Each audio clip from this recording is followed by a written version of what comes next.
Hello बच्चों, सभी को जय माँ सरस्वती। Good morning. कैसे हैं आप सभी लोग? तो आज की इस क्लास में हम लोग देखने वाले हैं संसाधन और विकास के 5 सबसे महत्वपूर्ण प्रश्न।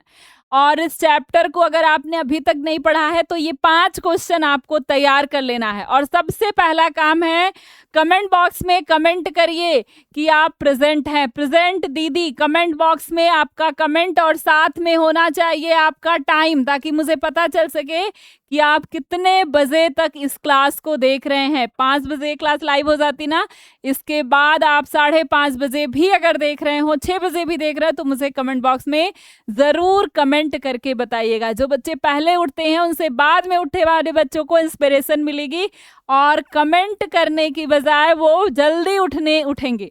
इसलिए मैं आपको ये कमेंट करवाती हूँ। और इसके बाद सबसे जरूरी बात है कि चैनल को सब्सक्राइब कर लीजिए अगर चैनल पे नए हैं तो। व्हाट्सएप चैनल और टेलीग्राम चैनल आपके सामने है, दोनों को ज्वाइन कर लेना है क्लास की नोटिफिकेशन के लिए।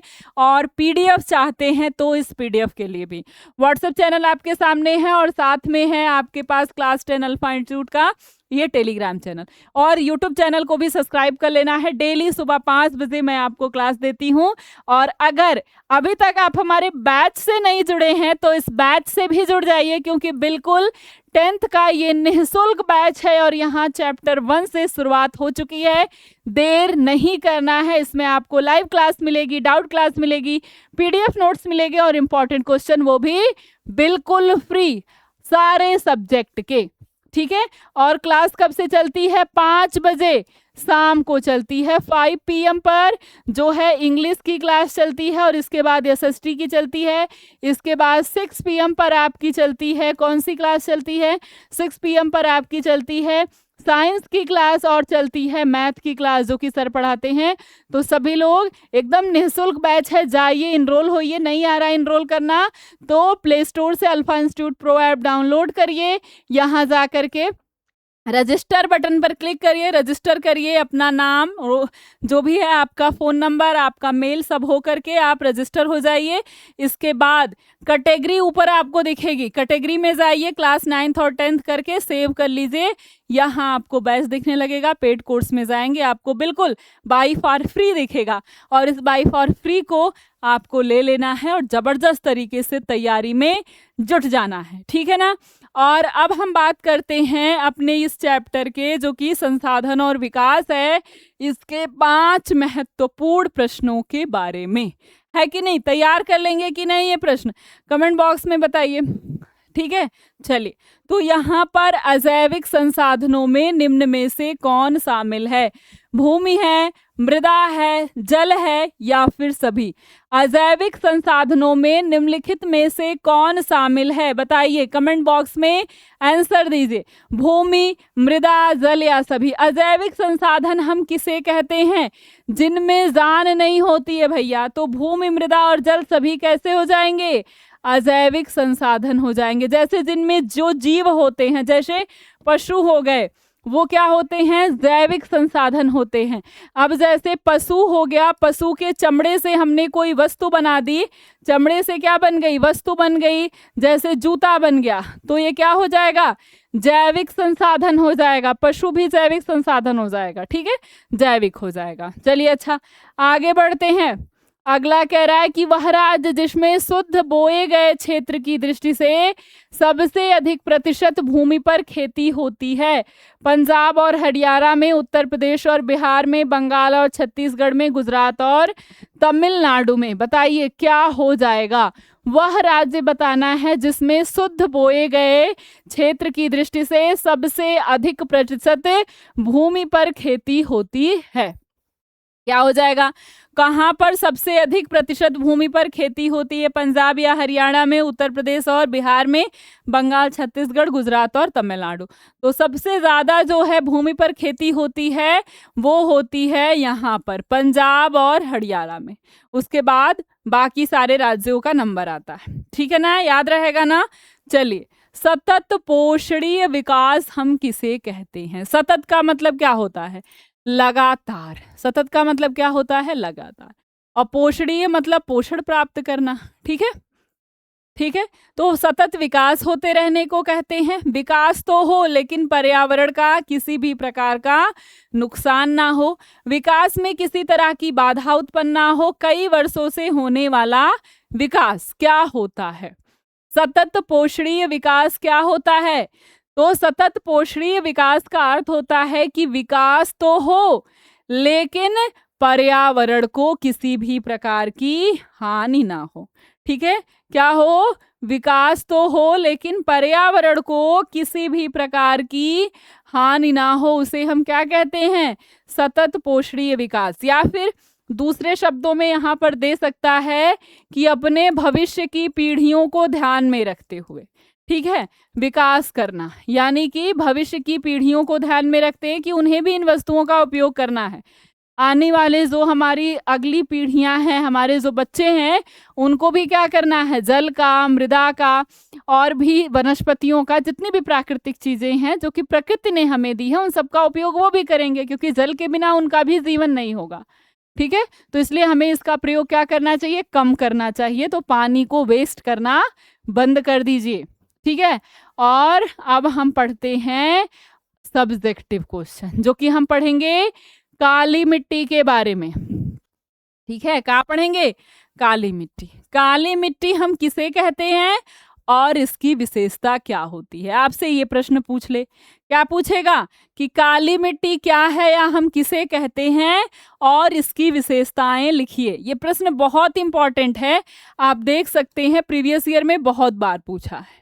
ठीक है, काली मिट्टी क्या है, इसकी विशेषताएं लिखिए। तो क्या है काली मिट्टी? तो लिखेंगे काली मिट्टी को हम रेगुर और कपासी मिट्टी के नाम से भी जानते हैं। तो रेगुर और कपासी दो आपके पास शब्द हो गए। इसका निर्माण कैसे होता है? तो इसका निर्माण होता है दक्कन के ज्वालामुखी लावा की सैलों के अपक्षय से, अर्थात टूटने और फटने से।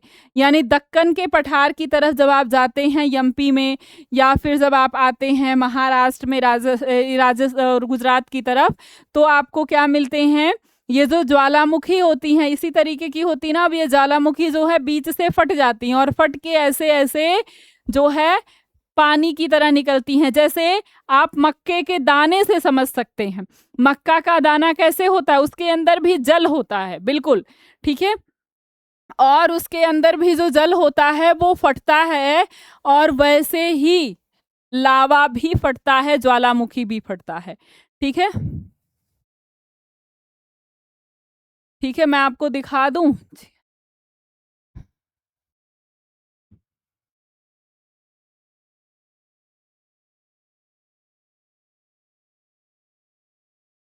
ठीक है, नहीं आ रहा है।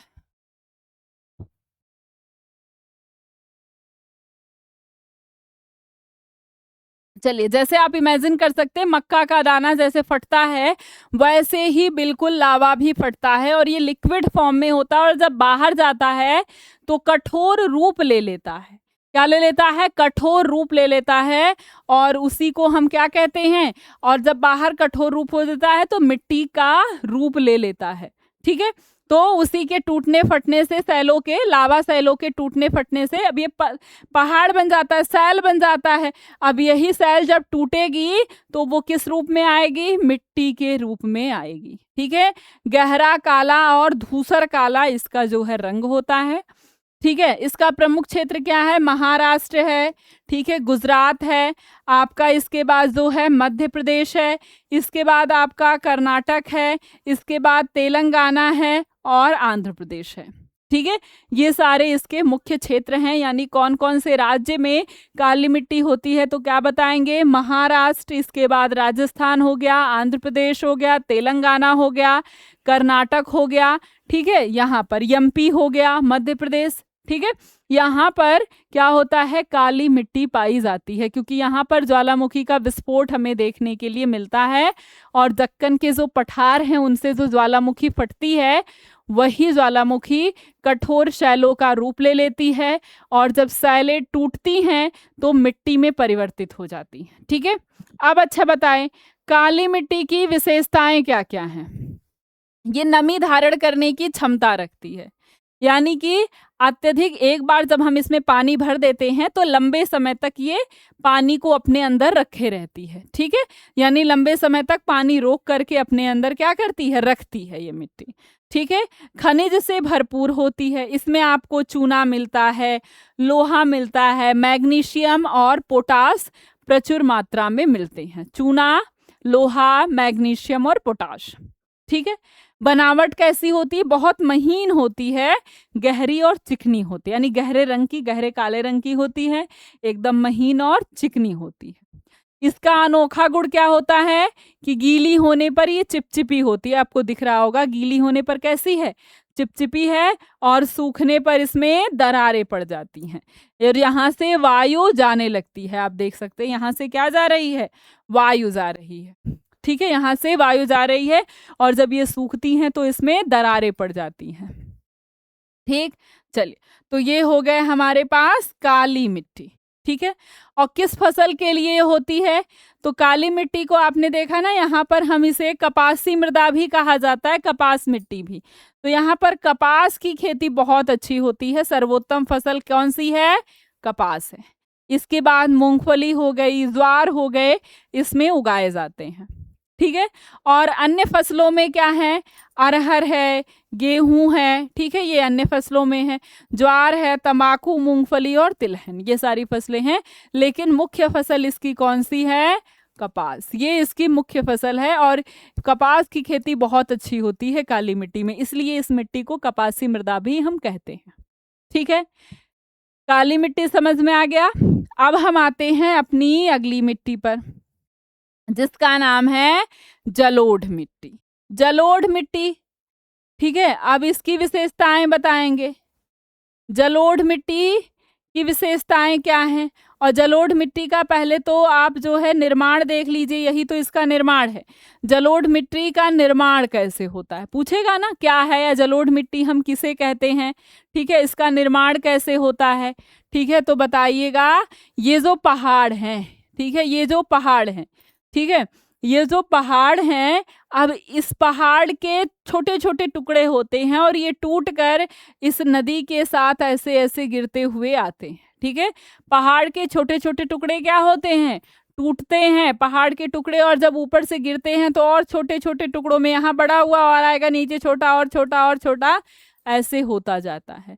तो नदियों द्वारा बहाकर लाए गए अवसादों से, यानी कि निक्षेप से, यानी कि नदियों के द्वारा, अब ये पहाड़ों से ही तो नदियां आती हैं, अब ये अपने साथ उसी पत्थरों को छोटे छोटे टुकड़ों में लेकर के आती हैं, और ये जहां रुक जाती हैं वहीं पर छोटे छोटे कंकड़ के रूप में होता है, ठीक है। उसके बाद वो और छोटे छोटे टुकड़ों में हो जाती हैं और मिट्टी का रूप ले लेती हैं। कहीं बड़े कंकड़ होते हैं, लेकिन जब वो जोते जाते हैं तो बार बार जोतने से वो बिल्कुल महीन कड़ों में बदल जाते हैं, ठीक है।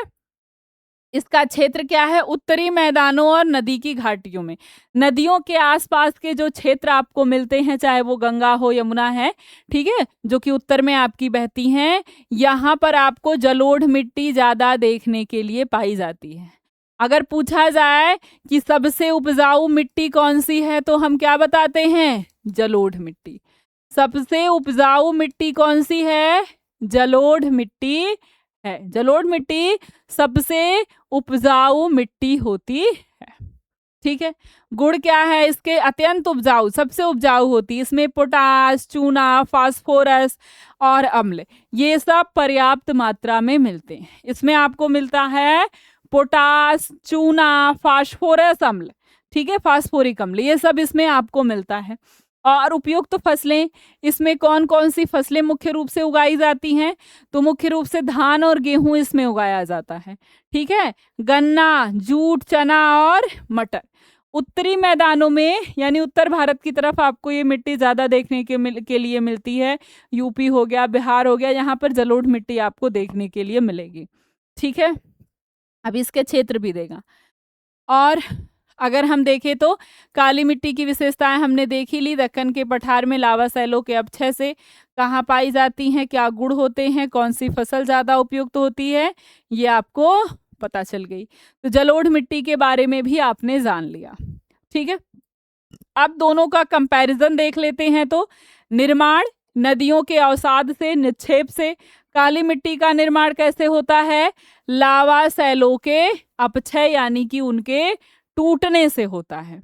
ठीक है, इसका क्षेत्र क्या है? उत्तरी मैदान या जहां भी नदियां हैं जैसे मैंने बताया वहां पर होती हैं। ठीक है, और ये दक्कन के पठार, गुजरात आदि में जो पठार हैं या जो ज्वालामुखियां हैं उनके विस्फोट से या लावा के विस्फोट से हम कह सकते हैं इनका निर्माण होता है। लावा का जो लिक्विड होता है, जैसे आप मक्का फूटता है वैसे ही ये भी ज्वालामुखी भी फूटती हैं और जैसे ही हवा के संपर्क में आती हैं ये कठोर रूप धारण कर लेती हैं और उसी से काली मृदा का निर्माण होता है। उसका जब अपक्षय होता है यानी जब वो टूट जाती हैं तो छोटे छोटे कण में बदलती हैं और उसके बाद मिट्टी का रूप ले लेती हैं।